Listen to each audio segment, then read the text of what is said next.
kuy def bis bu nekk nga jàng l'Ikhlas téeméeri yoon bàkkaar mënatu laa takk à une seule condition.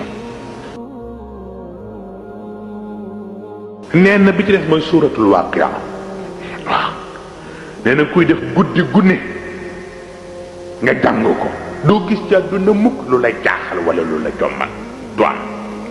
suuratul Waaqia nga di ko jàng guddi lu la jaaxal wala lu la nga ni ñu ne jommi nga du am. sa njaboot sax mën nañu dugaale ci biir waaw waaw. ba ca des mooy aaxirul xashr nee na aaxirul xashr ku ko jàngoon guddi rek ba noppi yàlla jël sa bakkan nee na baye boo nga xam ne aljanna ngay fanaani. ku ko jàng bëccëg gi yàlla jël sa bakkan ci bëccëg bi nee na baye boo nga xam ne jant nga lay soyee ci aljanna.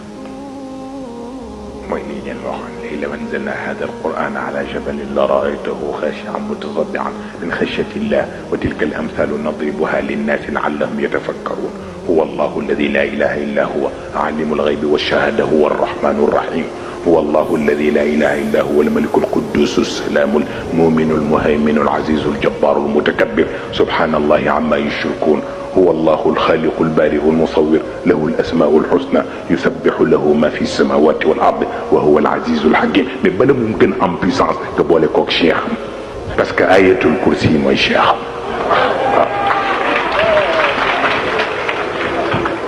moo tax ku bëgg a faj bopp bi metti sax jëlal ñaari ay yooyu waaw ba tey am ay migraine ak yu kenn xamul del jël ñaar yooyu waaw aaxirul xashr boole koog ayatul kursi waaw.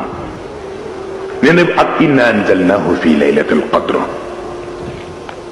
nee na moom rek ku ko jàng ba boo nga jàpp ni kaaru alxuraan jàng nga ko moom inna anzalnahu rek waaw. moo tax ñetti ayat yooyu di leen bañ di fàtti suratul qadr inna anzalnahu waaw. suuratu Quraysh li ilaafi Quraysh ak suuratu Sharh alam nashrah laka sadrak ñett yi doy na lu ne. nee na ku jàng nag l'Ikhlaas qul huwa allahu ahad nee na bakkaar mënatu laa takk. kuy def bis bu nekk nga jàng l'Ikhlaas téeméeri yoon bakkaar mënatu laa takk à une seule condition. ñeent sa yoon bañ caane deel bu jëkk bi mooy deretu jaamur bu ko tuur. beneen deel bi mooy dërëmu jaamur bu ko jël te joxu la ko. bu ñetteel bi mooy deru jaamur bu ca teg lu jaatuwul.